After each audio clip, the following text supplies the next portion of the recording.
یہ نادانی کی بات ہے. پہلا ٹوٹا پھوٹا اللہ کو تو اللہ کو ٹوٹا پھوٹا اور مکان بناوے تو لاکھوں کا. ٹوٹا پھوٹا نہیں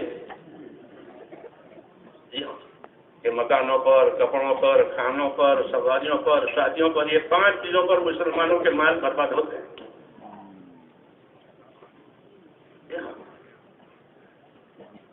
جی ہاں، کیونکہ اس کا ایک ذکر ہے ہی نہیں، اس میں غفلت جہالت ہے.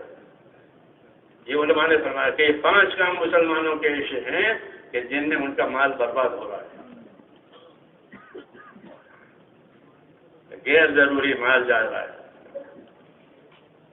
حالانکہ مال تو بہترین سہارا ہے، جیسے میں نے پہلے کہا. اور مال کو اللہ نے حقوق ادا کرنے کے لیے پیدا کیا ہے کہ مال سے حقوق ادا کرو اور حقوق ادا کر کے آخرت بناؤ. جیسے قارون نے کہا وقت رہی تھی ماں عطا کر اللہ دار الآخرہ، کہ تجھ کو اللہ نے مال دیا ہے اپنے آخرت بنا لے اور اپنا حصہ دنیا میں سے بس بھول جا. لیکن وہ مانا نہیں تو اس کی دنیا بھی گئی، اس کی آخرت بھی گئی. اس نے یہ پیسہ سنایا تاکہ کوئی دنیا بھی نہ کھوے، آخرت بھی نہ کھوے. کہ وہ کب ہوگا کہ جب اس کو حقوق کی خبر ہو جائے. اس لیے میرے دوستو، دین کا علم و ذکر یہ اپنے اپنے حقوق سے آگاہی کے لیے ہے. اس لیے آگاہی کے لیے کہ مجھ پر کیا حق ہے، مجھ پر کیا حق ہے. اپنی ذمہ داری میں جو حقوق ہیں اس کی آگاہی کے لیے یہ دیا گیا تاکہ ہر آدمی اپنے حقوق ادا کرے. اللہ کا حق سب سے پہلے ہے وہ عبادت کا. جانی عبادتیں، مالی عبادتیں، واجب عبادتیں، نفلی عبادتیں، وہ سب ہماری ذمہ ہیں. کیونکہ صحیح ذوق پیدا نہیں ہوا. حالانکہ دعوت کا اثر یہ تھا کہ اگر دعوت ہضم ہو جاتی صحیح معنی میں تو عبادت کا شوق پیدا ہو جاتا. جیسے آپ بازار میں جائیں تو چیزوں کا شوق پیدا ہوتا ہے، یہ بھی بہت اچھی ہے یہ. اور اگر بیوی ساتھ ہو تو بس وہ کہ یہ لو یہ وہ لو. دکانداروں کو مالدار کرنے کے لیے یہ طریقہ ہے. کیوں کہ اس کو جو چیز پسند آئے گی وہ کہے گی یہ لو یہ لو یہ لو. اس لیے مکے سے مال زیادہ آتا ہے جب عورت ساتھ ہوتی ہے. پکی بات وہ ساتھ گئی تھی تو مال زیادہ آئے گا. کیوں مال چاہتی ہے، دنیا کی زینت چاہتی ہے. اور بازار میں اس کی ترقی کا سامان ہے. ایسے ہی میرے دوستوں ایمان کے اور اعمال کی ترقی کا سامان کہ وہ یہی علم و ذکر ہے کہ ہم کو اپنے عمل کی فضیلت معلوم ہونی چاہیے. جب ہم کو اپنے عمل کی فضیلت معلوم ہوگی اور دعوت کے ذریعے سے اس فضیلت کا یقین ہوگا تو آدمی اس عمل کو نہیں چھوڑے گا. ایک تو یقین نہیں ہے پورا اور فضیلت تو سرے سے معلوم ہی نہیں ہے. اس لیے دین جو ہے شکر کر کے رہ گیا. کیا ہو گیا کہ بس یہ واجب کر لو، یہ ضروری کر لو، باقی چھوڑ دو. یہ تبلیغ نے ابھی اثر نہیں کیا ہے. جیسے دوا نے اثر نہیں کیا ہے تو بھوک نہیں لگتی، سانس چڑھ جاتا ہے سیڑھی چڑھتے چڑھتے. کیوں؟ ابھی دوا کا پورا پھر دوا نے اثر کر دیا. اب کیا بھوک لگ رہی ہے، نیند بھی آ رہی ہے، اب تو سیڑھی چڑھ جاتا ہوں، سانس بھی نہیں چڑھتا. کیوں؟ دوا نے اثر کیا. تبلیغ نے اثر نہیں کیا ہے. آپ برا مت ماننا کہ تبلیغ کا جب اثر ہوگا تو حالت دوسری ہوگی. جی ہاں، تبلیغ کا کیا اثر ہے؟ صحابہ فرماتے تھے کہ انما ہممنا الآخرہ ولیست ہممنا الدنیا. یہ تبلیغ کا اثر ہوا کہ جس دن پر ایمان لائے، جس دن کی دعوت دے رہے ہیں، جس دن کو سکھانے کی بات کر رہے ہیں، اس دن نے ہم پر یہ اثر کیا ہے کہ ہماری اصلی فکر آخرت بن گئی ہے. ہماری اصلی فکر دنیا نہیں بن گئی. وہ ہماری ضرورت کی چیز ہے. دنیا ضرورت کی چیز ہے، آخرت یہ آخرت تو مقصد کی چیز ہے، وہ ہمیشہ رہنا ہے. تو فرماتے تھے کہ اس دعوت سے اور اس دین سے ہمارے اوپر یہ اثر ہوا ہے کہ ہم نے اپنی آخرت کو اصل چیز قرار دیا اور ساری ہمتیں ساری محنتیں اپنے آخرت کے بنا، یہ تبلیغ کا پہلا اثر ہے کہ تبلیغ ہضم ہوئی ہے تو رخ آخرت طرف ہو جائے گا. سنتوں پر، فرضوں پر، واجبات پر عمل کر کے، فضائل پر عمل کر کے آدمی اپنی آخرت بنائے گا. کیونکہ آخرت بنانے کے لیے تبلیغ ہے، دنیا بنانے کے کوئی ہے نہیں. ہاں یہ ضرور بات ہے کہ تبلیغ صحیح ہوئی تو دنیا سلامت رہے گی، دوسروں کا حق ادا کریں گے، کسی کا حق نہیں مارے گا، جی ہاں انصاف سے رہے گا. یہ تو تبلیغ کا اثر ہے تو دنیا میں سلامتی آتی ہے. حضور یہی فرماتے تھے کہ دین اسلام قبول کرو سلامت رہو گے، یہ پہلا نفع ہے. اور آخرت میں نجات ہے اور دوسرا نفع ہے. سلامتی بھی آئے گی دنیا میں اور آخرت میں نجات بھی ہو. یہ کس کی وجہ سے کہ دین کی وجہ سے. تو میں نے کہا اگر یہ ہمارے دلوں پر اس کا برابر اثر ہو جائے گا، اثر یہ ہوگا کہ اللہ کے وعدوں کا یقین آئے گا، اللہ کی وعیدوں کا خوف آئے گا. یہ بات اللہ کی ہے میں نہیں کر سکتا، یہ بات اللہ نے منع کی ہے یہ میں نہیں کر سکتا، یہ سنت کے خلاف ہے، یہ اس پر ہمارا قدم نہیں جائے گا، ہم تو سنت پر قدم اٹھاتے ہیں. یہ دعوت کا اثر سمجھ میں جو کہ زندگی سنت والی، زندگی طریقوں والی، زندگی حکموں والی، یہ دعوت کا اثر ہے اصلی. پھر اس کی وجہ سے عبادت میں انہماک پیدا ہو جاتا ہے، عبادت بڑھ جاتی ہے. ہماری طرح سنت بھی اتر پڑ گیا، آ جاؤ بھائی آ جاؤ بھائی، یہ سنت بھی اتر پڑ آؤ آؤ نوافل پر. حالانکہ اس محنت سے عبادت کا ذوق پیدا ہوتا ہے. جیسے صحابہ کے بارے میں فرمایا تراہم رکعا سجدا، تم اصحاب محمد کو دیکھو گے کہ اللہ دیکھو کہ رکوع کرنے والوں میں پاؤ گے، سجدہ کرنے والوں میں پاؤ گے. یہ ان کی حالت ہے، یہ ان کا انہماک بتایا ہے، ان کی مشغولی بتائی ہے، ان کا ذوق شوق بتایا ہے کہ تم اصحاب تراہم جب دیکھو گے کہ تم ان کو رکوع سجدوں میں پاؤ گے. یعنی عبادت کے شوقین ہے، عبادت کی عظمت ہے. رکوع اور سجدہ کا ذکر کیا ہے آیت میں؟ کیوں کہ رکوع اور سجدہ جو ہے نماز میں ایک امتیازی رکن ہے. کسی عبادت میں رکوع سجدہ نہیں ہے سوائے نماز کے. سوائے نماز کے کسی عبادت میں رکوع سجدہ نہیں ہے. نہ طواف میں ہے، نہ روزے میں ہے، نہ زکات میں، کہیں نہیں. رکوع سجدہ صرف نماز میں. کیوں کہ رکوع اور سجدہ جو ہے اللہ کی عبادت کی ایک امتیازی شان ہے. اللہ کے سامنے رکوع ہوگا، اللہ کے سامنے سجدہ ہوگا اور کسی ہم نہیں ہوگا. تو صحابہ کی عظمت بتائی کہ آپ ان کو دیکھو گے تو ان کو رکوع سجدوں میں پاؤ گے. یعنی عبادت کا ذوق شوق ان کے اندر ہے کہ نماز نے ان پر اتنا اثر کیا ہے کہ وہ جب دیکھو ان کو رکوع سجدوں والے پاؤ گے. حیات الصحابہ لکھتا ہے کہ ان کی پیشانیوں پر سجدے کے ایسے نشان ہوتے تھے جیسے بکری کی گھٹنوں پر ہوتے ہیں. حیات الصحابہ تو پڑھتے پڑھتے ہیں نہیں، یہ مجھے شکایت ہے. اہل علم کو خاص طور سے پڑھنی چاہیے اور اسی کی دعوت دینی چاہیے، ورنہ کس چیز کے کاغذ سے. تو جو حیات صحابہ نے کہا ہے کہ صحابہ کے پیشانیوں پر رکوع کے ایسے نشانہ ہوتے تھے جیسے بکری کے گھٹنے. بکری کے گھٹنے دیکھے آپ نے؟ اب دیکھنا اس کے گھٹنے کھچ گئے ہیں بال اور اتنا حصہ جو سفید خاکی رنگ کا ہو گیا ہے، مٹی کے رنگ کا ہو گیا، اس کا گھٹنا گھس کر کے. سمجھنے کی بات کہہ رہا ہوں، یہ آپ نے سنی بھی نہیں ہوگی. سنی نہیں. صحابہ کے سجدوں کے نشان کیسے تھے؟ الحمدللہ ہمارے اوپر بھی سجدوں کے نشان ہے، اللہ کا شکر ہے، اس کو چھوڑ نہیں کہ ان کے سجدوں کے نشان ایسے گہرے اور تیز جیسے بکری کے گھٹنا. لوگوں کو پھر مار بکری کو اگلا گھٹنا وہ پہلے گھٹنا ٹیکتی ہے پھر بیٹھتی ہے، اس سے اس کا گھٹنا گھس کر کے یہ جگہ سخت ہو گئی ہے، وہاں بال بھی نہیں ہے. کہ ان کی پیشانیوں پر سجدوں کے ایسے نشانات ہوتے کتنے صدیقی ہوں گے اور کتنے دیر تک صدیقی ہوں گے. بکری کے گھٹنوں کی طرح ان کے سجدوں کی ان کی پیشانیوں پر آزادی فرماتے تھے کہ اصحاب محمد کو دیکھنا کہ ان کی پیشانیوں پر سجدوں کے ایسے نشانات ہیں جیسے بکری کے گھٹنے. تو کتنی عبادتیں کی ہوگی، کتنی نمازیں پڑھی ہوگی. کام کو لے کر کے چل رہے تھے، اس کا انجام یہی ہے کہ عبادت گزار زندگی بنے، مال سے بھی جان سے بھی، مال بھی عبادت میں گزرے، جان بھی عبادت میں گزرے۔ دعوت کا سوال ہے کہ دعوت جتنی ختم ہوگی اتنی جانی مالی طاقتیں دین پر لگیں گی۔ یہ صحابہ کو پیش کیا ہے کہ صحابہ ایسے تھے، ایسے تھے، ایسے تھے۔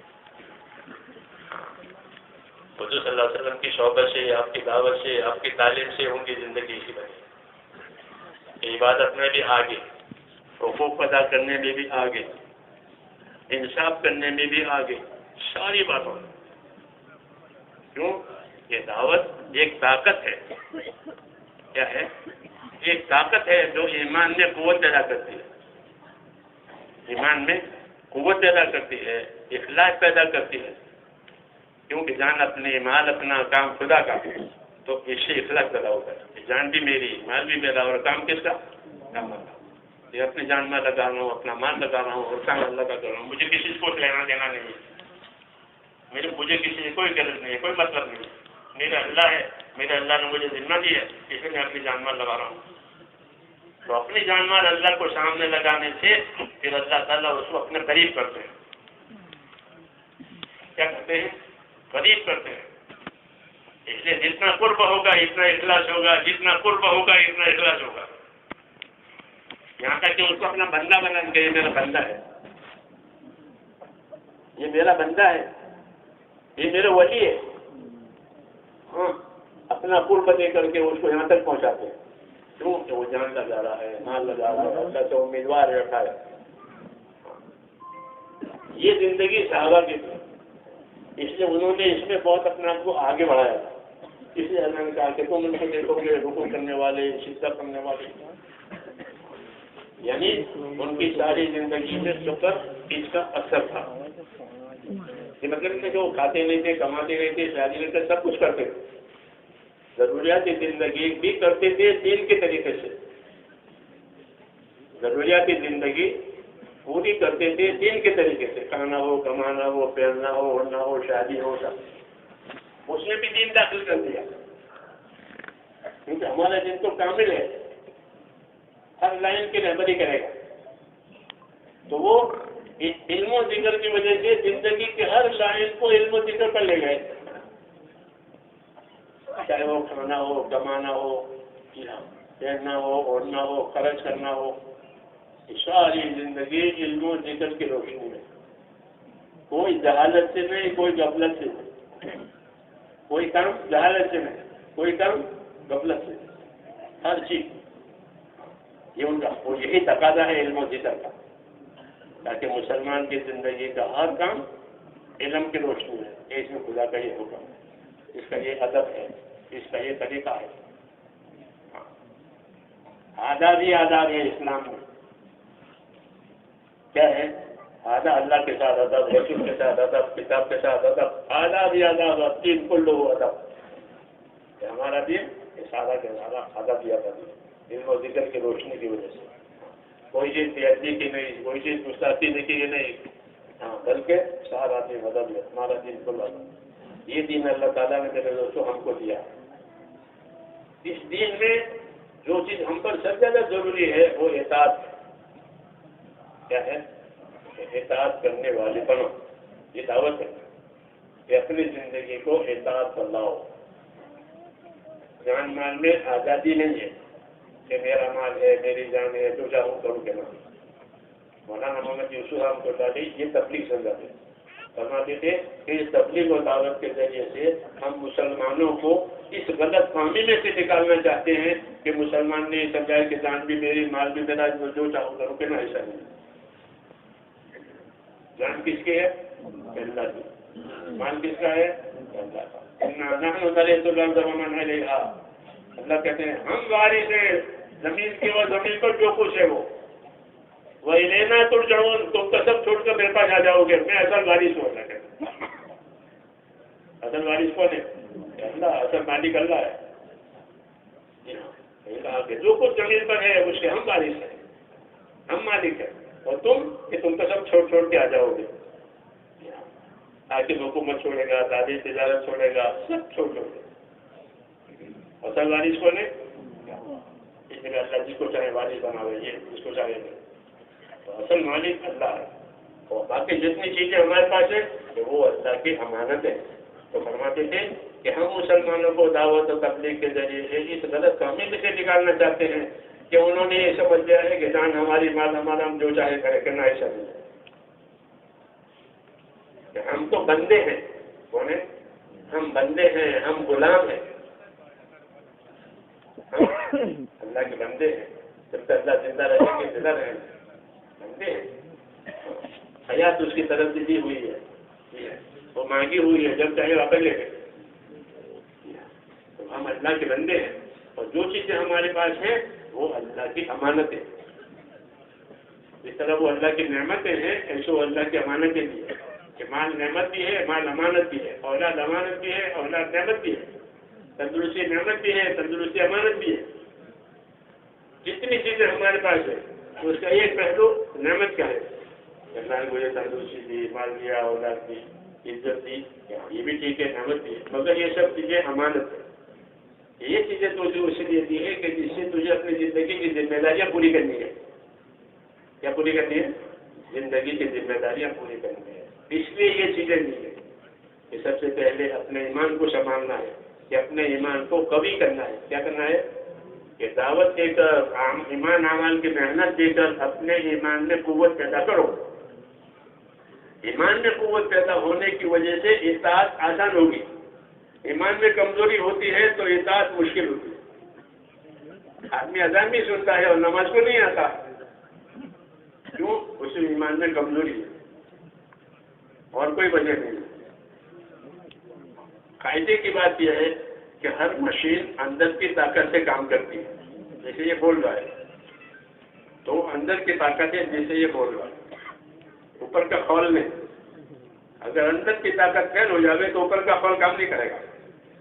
اس طرح ہر مسلمان اپنے دین پر اندر کی طاقت سے عمل کرے گا۔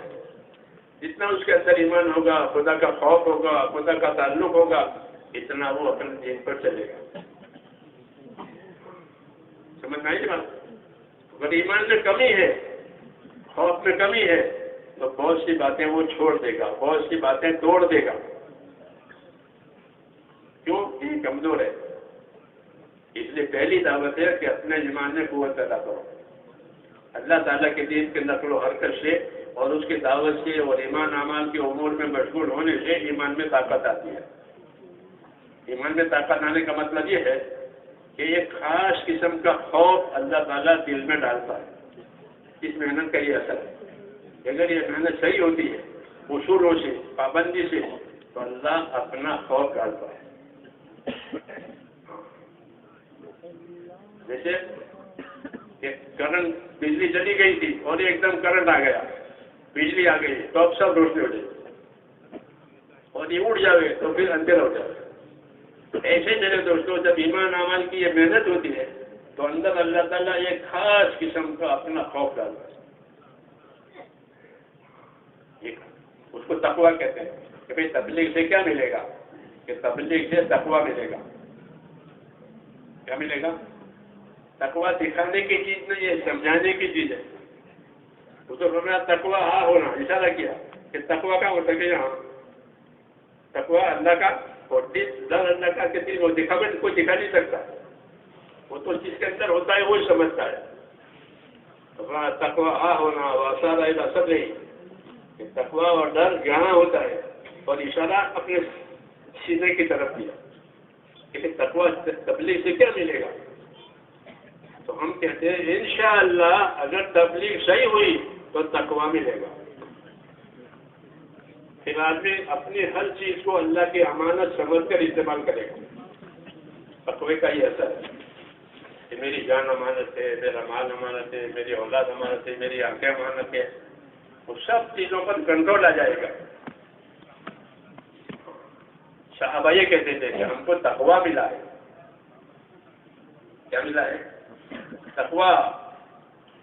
حضرت عمر نے فرمایا عبد الرحمن سے، آپ نے کہا کہ جتنا مال آتا ہے اجتماعی بیت المال میں آپ سب قرض کر دیتے ہیں اور بیت المال میں جھاڑو دے دیتے ہیں، آنے والی ضرورتیں ہیں، آنے والے حوادث ہیں، اس کے لیے مال رکھنا چاہیے. اجتماعی مال کے بارے میں بات ہو رہی ہے. تو میں نے فرمایا کہ تمہاری زبان پر شیطان بول رہا ہے. یہ سب باتیں حیات الصحابہ میں ہے کہ تمہاری زبان پر شیطان بول رہا ہے کہ مال ہونا چاہیے، کہ بیت المال ہونا چاہیے، ہونا چاہیے. ہم کو اللہ نے تقویٰ دیا ہے. یہ تقوی سے کیا ہوگا؟ وَمَن يَتَّقِ اللَّهَ يَجْعَل لَّهُ مَخْرَجًا وَيَرْزُقْهُ مِنْ حَيْثُ لَا يَحْتَسِبُ. یہ تقویٰ اندر آیا ہے تو اللہ تمام امور میں آسانیاں پیدا کر دیں گے اور پریشانیوں میں سے نکال دیں گے. تمام امور میں آسانیاں کر دیں گے اور پریشانیوں میں سے نکال دیں گے. تو ہم کو کوئی پریشانی نہیں کہ ہم کو تقویٰ نہیں لائے. ٹھیک ہے، تو اسی میں کہہ رہا ہوں کہ تبلیغ سے کیا ملے گا؟ تبلیغ تقویٰ ملے گا. اور نہیں ملا ہے تو مانگنا چاہیے. نہیں ملا ہے تو بعضوں دیر سے ملتا ہے، بعضوں ملتا ہے. اللہ جانتا ہے نا، ہم نہیں جانتے. اللہ جانتے اپنے بندوں کو. کسی کے بارے میں کچھ نہیں کہہ سکتے. اللہ ہے وہ اللہ کے بندے، لیکن مانگنا چاہیے کہ اللہ مجھے تقویٰ دے. کیا دے؟ کہ اندر اپنا ڈر پیدا کر دے. ڈر پیدا ہو جائے گا تو پھر غلطی پر نہیں جائے گا، ڈرے گا. غلط نہیں کرے گا، ڈرے گا. صحیح کو نہیں چھوڑے گا، ڈرے گا. سمجھ میں آئی بات؟ ایک چیز پیدا کر دے. صحابہ کو تقویٰ ملا تھا. اسے جان کا استعمال، مال کا استعمال، دوسروں کے ساتھ کا برتاؤ، یہ سب صحیح ہو گیا. یہ سب اس کی فکر پیدا ہو گئی تقوی کی وجہ سے کہ مجھے دوسروں کے ساتھ کیسا رہنا چاہیے، مجھے اللہ رسول کے ساتھ کیسا رہنا چاہیے. اس کو سیکھتے تھے اس تقوی کی وجہ سے. یہ نہیں کہ دیکھا دیکھی کرتے تھے ہماری طرح سے. ہم تو دیکھا دیکھی دین پہ چلتے ہیں، سیکھ کر نکلتے ہیں. سیکھنے والے تھوڑے ہوتے ہیں. ایسے باتیں غلط ہوتی ہیں اور تاثیر نہیں ہوتی. غلط چیز کی تاثیر نہیں ہوتی. غلط چیز کی تاثیر نہیں ہوتی. یہ غلط ہے، بناوٹی ہے. صحیح دین ہوتا ہے تو اس کے اثرات پڑتے ہیں. اس کے اثرات پڑتے ہیں. صحیح دین کے، صحیح نمازوں کے اثرات پڑتے ہیں. کہ نماز کیا اثرات ڈالے گی؟ مثال کے طور پر کہ نماز کیا اثر کرے گی؟ کہ نماز اخلاق کو ٹھیک کرے گی. نماز صحیح ہوئی تو آدمی کے اخلاق عادتیں ٹھیک ہو جائیں گی.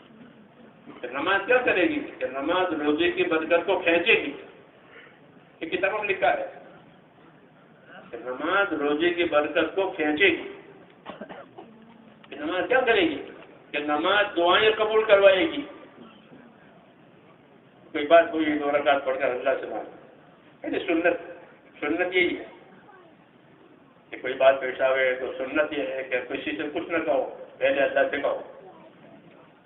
2 رکعت نماز کو مانگو، 10 دفعہ مانگو، 1 دفعہ نہیں 10 دفعہ مانگو. کہ کوئی دعا ٹرائی کرنے کے لیے نہیں ہے، دعا مدد حاصل کرنے کے لیے. یہ طریقہ ہے. تو میں نے کہا نماز دعاؤں میں قبولیت دلوائے گی. نماز گناہوں کو معاف کروائے گی. کہ نماز قبر کا نور بنے گی. الصلاۃ نور. یہ نماز ایسے ہر عمل اس کے اندر اللہ نے یہ چیزیں رکھی ہیں. ہر عمل میں نماز ہو، زکات ہو، ذکر ہو. اس فضائل کا جاننا ضروری ہے. یہ جانیں گے تو اس کو زندگی میں لانا آسان ہو جائے گا. تو میں نے کہا تقویٰ اللہ اس لیے دیتے ہیں کہ زندگی کی ذمہ داریوں کے پورا کرنے میں مدد ملے. تقوی والا ڈرتا رہتا ہے اللہ تعالیٰ سے، گھبراتا رہتا ہے کہیں مجھ سے غلطی نہ ہو جائے، اللہ ناراض نہ ہو جائے، اللہ محروم نہ کرے. ہاں، وہ ڈرتے رہتے ہیں. تو صحابہ کو تقویٰ ملا تھا. دین پر اور دین کے کام کرنے کی وجہ سے، اپنے آپ کو خدا اور رسول کے حکموں کے تابع داری کرنے کی وجہ سے، اس میں قربانی دینے کی وجہ سے ان کو تقویٰ ملا. اور تقویٰ کی وجہ سے ان کو اور آسان ہو گئی. جی ہاں. اور جنت کے بڑے بڑے ان کے لیے وعدہ ہو. اللہ نے کہا کہ جنت تقوی والوں کے لیے بنائی ہے. کس کے لیے بنائی ہے؟ تقوی والوں کے. کہاں کہ قرآن شریف سابقوا إلى مغفرة من ربكم وجنة أرضها السماوات والأرض أعدت للمتقين. آگے بڑھو، اللہ کہتے ہیں آگے بڑھو، جلدی کرو. اس کی طرف کہ اللہ کی مغفرت کی طرف اور رحمت کی طرف، اور ایسی جنت کی طرف کہ وہ جنت ایسی ہے کہ زمین اور آسمان، ساتوں آسمان ساتوں زمین تو اس کی چوڑائی میں آ جائیں گے. لمبائی کتنی جنت کی وہ نہیں بتائی، کیونکہ وہ کوئی چیز ہے نہیں کہ اس کے ذریعے سے بتاؤں کہ اتنی لمبائی ہے. چوڑائی کم ہوتی ہے، لمبائی زیادہ ہوتی ہے. ہر چیز آپ جو سب میں بیٹھے ہیں یہ 4 فٹ کا سب، 4 ساڑھے 4 فٹ، اور لمبائی اس دیوار سے اس دیوار تک سپوں کی. تو ہر چیز کی لمبائی زیادہ، چوڑائی کم. تو اللہ نے جنت کی چوڑائی بتائی، لمبائی نہیں بتائی. کیوں کہ لمبائی بتانے کی کوئی چیز ہی نہیں ہے. زمین آسمان چوڑائی میں آ گئے. ایسی جنت بنائی ہے کہ جس کی چوڑائی زمین آسمان ہونے والا ہے. تو کس کے لیے تیار کی؟ کس کے لیے تیار کی؟ کہ تقوی والوں کے لیے. اس کے لیے تو کتنا بڑا انعام ہے، کتنا بڑا انعام ہے. تو تقوی حاصل کرنا سب کے لیے آسان ہے. تقوی کی محنت کرو گے تو تقوی ملے گا. آدمی کو وہ ملتا ہے جس سے وہ محنت کرتا ہے. ایسا انسان ایک آشا کہ آدمی کو وہ ملے گا جو اس کی محنت میں. تقوی کی محنت کریں گے تو پھر تقوی مل جائے گا، مشکل نہیں ہے. تو تقوی ملے گا تو کہ اللہ کا بھی حق ادا کرے گا، مخلوق کا بھی حق ادا کرے گا، اپنا حق بھی ادا کرے گا، اور ڈرے گا اللہ سے. کام کر کے ڈرے، کام بھی کرے اور ڈرے. ہاں کہ نبیوں کی صفت ہے، نبی کام بھی کرتے ہیں اور ڈرتے بھی ہیں. کام کرنے میں فکر نہیں ہوتے، ہم نے تو کر دیا کہ نہیں کام تو کیا ہے تو نبی ڈرے، شاید اللہ قبول کرے نہ کرے، پسند کرے نہ پسند کرے، ڈرے. نبی عمل بھی کرتے ہیں، ڈرتے بھی ہیں. وہ تقوی کی علامت ہے کہ جس میں جتنا تقوی ہوگا وہ عمل بھی کرے گا، ڈرے گا بھی، عمل بھی کرے گا، ڈرے گا بھی. ہاں تقوی کا اثر ہے. اس لیے میں نے کہا اس کام کا انعام یہ ہے کہ اگر یہ کام ہماری زندگیوں میں صحیح طریقے سے آیا تو اللہ تقوی کی نعمت دے گا. اور یہ سب سے بڑی نعمت ہے کہ آدمی تقوی والا بنا، آدمی متقی بنا، کہ ساری برکتیں خوشی کے لیے ہے، جنت کی خوشی کے لیے. اتنی بڑی نعمت ہے، اتنی بڑی نعمت ہے، اتنا بڑا کام ہے، یہ کوئی معمولی نہیں ہے. اس لیے اس کام کو صحیح سمجھنے کی ضرورت ہے. سمجھ نہیں نا؟ ہاں کہ اس کو صحیح سمجھ کر کرے. اس کو رسم نہیں بنانا، روٹین نہیں بنانا ہے. اس کو صحیح سمجھے کہ ایمان کیا ہے، نماز کیا ہے، علم و ذکر کیا ہے، اکرام کیا ہے، اخلاص کیا ہے، قربانی کیا ہے. یہ 6 ہی باتیں ہیں، یہ بنیادیں ہیں، یہ بنیادیں ہیں. یہ بنیادیں ہماری صحیح ہو جائیں. ایمان میں یقین آئے، ایمان میں کیا آئے؟ یقین آئے اللہ کا، خوف آئے اللہ کا، آخرت کا. یہ ایمان کا تقاضا ہے. عبادت تو ہر حال میں ضروری ہے کیونکہ عبادت کے لیے پیدا کیا ہے. اور عبادت میں سب سے اونچا درجہ نماز کا ہے. اسلام میں نماز اور حج 2 امتیازی عبادت ہے، اور کسی مذہب میں نہیں ہے، اور کسی مذہب میں نہیں ہے. نماز اور حج وہ دوسرے مذہبوں میں نہیں ہے، ہمارے پاس ہے. تو نماز ایک امتیازی چیز ہے. اس لیے نماز کو سنت کے مطابق پڑھنی چاہیے. نماز کو اپنے تابع نہ کریں بلکہ خود نماز کے تابع ہو جائیں.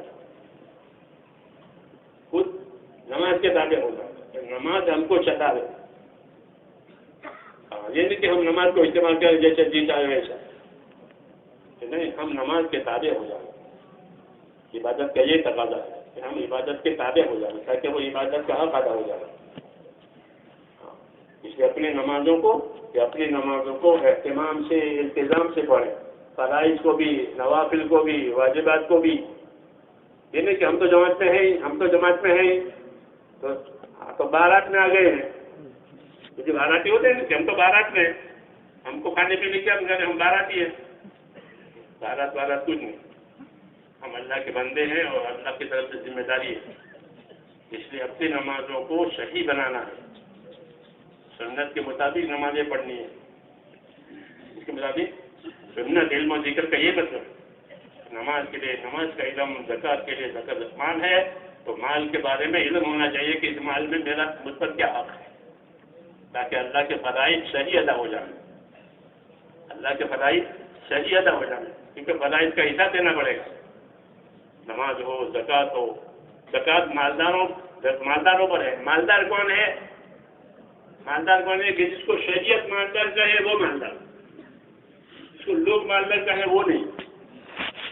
شریعت جس کو مالدار کہے وہ مالدار.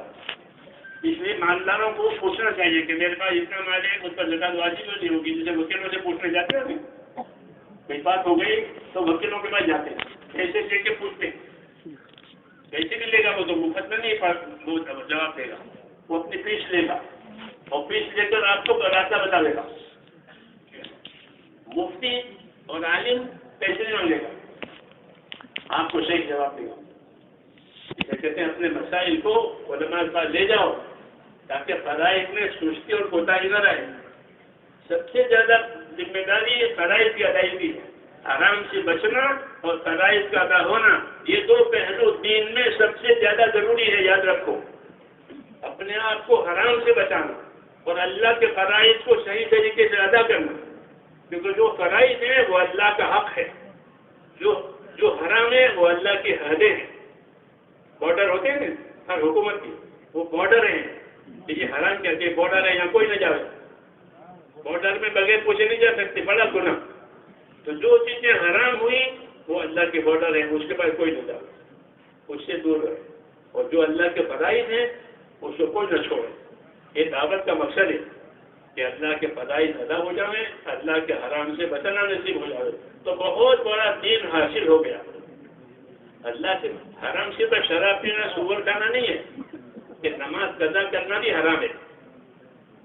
نماز کو بلا عذر قضا کرے تو نماز قضا کرنا کیسا ہے کہ نماز قضا کرنا حرام ہے کہ بغیر عذر نماز قضا کر دی. لوگ نہیں سمجھتے کہ میں نماز قضا ہو گئی، اس کو حرام نہیں سمجھتے. حالانکہ نماز بلا عذر قضا کرے وہ حرام ہے، کیونکہ فرض کو چھوڑ دیا. فرض کو چھوڑنا حرام ہے. سور کرنا حرام ہے، شراب پینا حرام ہے، یہ بھی حرام ہے. سمجھنا ہے بات. تو اسے چوکنا لینا ہے دین کے بارے میں کہ اللہ کے فرائض ادا ہو جائیں، اللہ کے حرام سے بچنا نصیب ہو جائے. یہ تو دین پر چلنے کا تقاضا ہے. دوسرا تقاضا دین کے پھیلانے کا ہے. کس کا ہے کہ یہی باتیں ہماری زندگی میں آوے اور یہی باتیں لوگوں کی زندگی میں، دنیا میں آوے. اس کے لیے محنت کی. جب محنت اس کی کریں گے تو اس کا راستہ بنے گا. محنت کرنے سے راستہ بتا. جیسے زمین پر جب لوگ آتے جاتے رہتے ہیں تو ایک پگڈنڈی بن جاتی ہے کچی زمین پر. دیکھا ہوگا آپ نے، کچی زمین پر جب لوگوں کا آنا جانا ہوگا تو ایک پگڈنڈی بن جاتی ہے. لوگوں کے آنے جانے سے ایک راستہ ہو گیا. ایسے ہی میرے دوستوں، جب دین کے چلنے چلانے کی بات ہوگی تو جو لوگوں کے لیے دین پر چلنے کے راستے کھل جائیں گے. ورنہ دین پر چلنا مشکل، لیکن دین کے لیے جب نقل و حرکت ہو تو دین کے راستے کھلے. مولانا یوسف رحمۃ اللہ فرماتے تھے کہ ہماری محنت اگر صحیح ہوئی تو سب سے پہلے عبادت کا دین زندہ ہوگا. بات سمجھ آ رہی ہے؟ ہماری محنت اگر صحیح کے طریقے سے چلائی گئی تو سب سے پہلے کون سا دین زندہ ہوگا؟ عبادت. لوگ نماز پڑھنے والے بنیں گے، زکات دینے والے بنیں گے، روزہ رکھنے والے، حج کرنے والے، ذکر تلاوت کرنے والے. عبادت کا دین آئے گا، کیونکہ عبادت کا دین آسان ہے. عبادت کا دین آسان ہے. چنانچہ وہ ہوا ہے کہ یہ محنت ہوئی تو نمازی ساری دنیا میں بڑھ گئے، حاجی بڑھ گئے، خیرات صدقات دینے والے، غریبوں کو کھلانے پلانے والے بڑھ گئے، عبادتیں بڑھ گئی. فرماتے ہماری محنت صحیح ہوئی تو سب سے پہلے عبادت کا دین زندہ ہوگا. اس کے یہ آثار نتیجے ہیں. اس لیے اس محنت کو صحیح کرنے کی ضرورت ہے. سمجھے نہیں؟ ہاں، خالی وقت لگانے کا تصور نہ ہو کہ میں نے وقت لگا لیا. یہ وقت کیوں لگایا؟ اسپتال میں وقت دیا کیوں دیا؟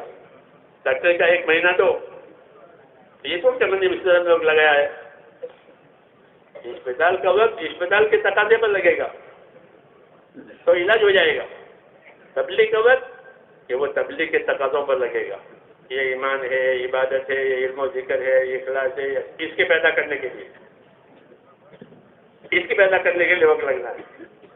وقت کے لیے وقت لگانا، یہ پیدا ہو جائے گا کہ بس پھر زندگی تقوی والی ہو جائے گی. پھر دعاؤں میں قبولیت آئے گی. کیا آئے گی؟ دعاؤں میں قبولیت آئے گی، اسباب میں برکت آئے گی. یہ وعدے ہیں کہ دعاؤں میں قبولیت دیں گے، اسباب میں برکتیں دیں گے، دلوں میں محبتیں ڈالیں گے. دلوں میں کیا ڈالیں گے؟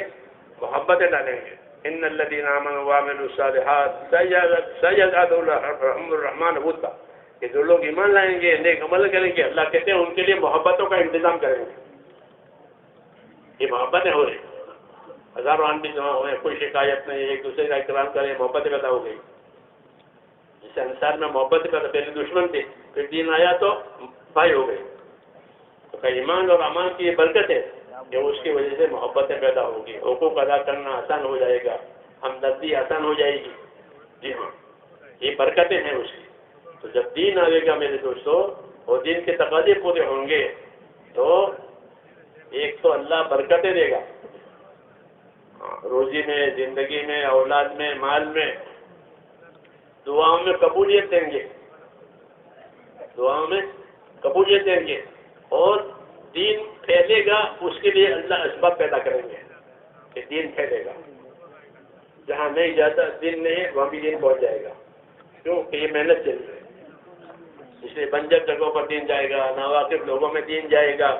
وہ مسلمان ناواقف میں وہ واقف ہو جائیں گے اور ان کے لیے دین آسان ہو جائے گا. اس کو نصرت کہتے ہیں. اس کو نصرت کہتے ہیں کہ جب ہم دین کے لیے کام کریں گے تو اللہ کی مدد دی جائے گی کہ لوگوں کو پر اللہ دین آسان کر دیں گے. ہر طبقے والا دین آئے گا. ابھی تو عبادت کا دین ہے، ابھی دین اور باقی ہے. تجارت کا دین، رہن سہن کا دین، وہ ابھی باقی ہے. جب محنت ہوگی تو یہ باقی دین بھی اللہ پورا کر دیں گے. اور رہن سہن کا بھی دین آئے گا، کمائیوں کا بھی دین آئے گا، ہر چیز کا دین آئے گا زندگیوں میں. کیونکہ دین کامل آیا ہے، اس لیے محنت کے تقاضے ہیں کہ اس محنت کو پورا کریں تاکہ جو پہلو ابھی باقی ہیں وہ بھی پورے ہو جائیں. اللہ کرے گا اس کو. کیوں کہ اللہ نے وعدہ کیا ہے کہ جو دین کی مدد کریں گے اللہ اس کی مدد کرے گا. اس لیے میرے بھائیوں اپنے آپ کو نیت سے بھی تیار کرنا ہے، عمل سے بھی تیار کرنا ہے. نیت رکھیں کہ ساری عمر دین کا کام کریں گے، جیسے تقاضے آئیں گے ویسے پورے کریں گے. اور اس لیے کریں گے تاکہ ہماری آخرت بنے. پاس یہ اصل ہے کہ ہماری آخرت بنانے کے لیے یہ کرنا ہے. تو اس کے لیے تیاری ہے انشاءاللہ. ہاں، جو تقاضے دیے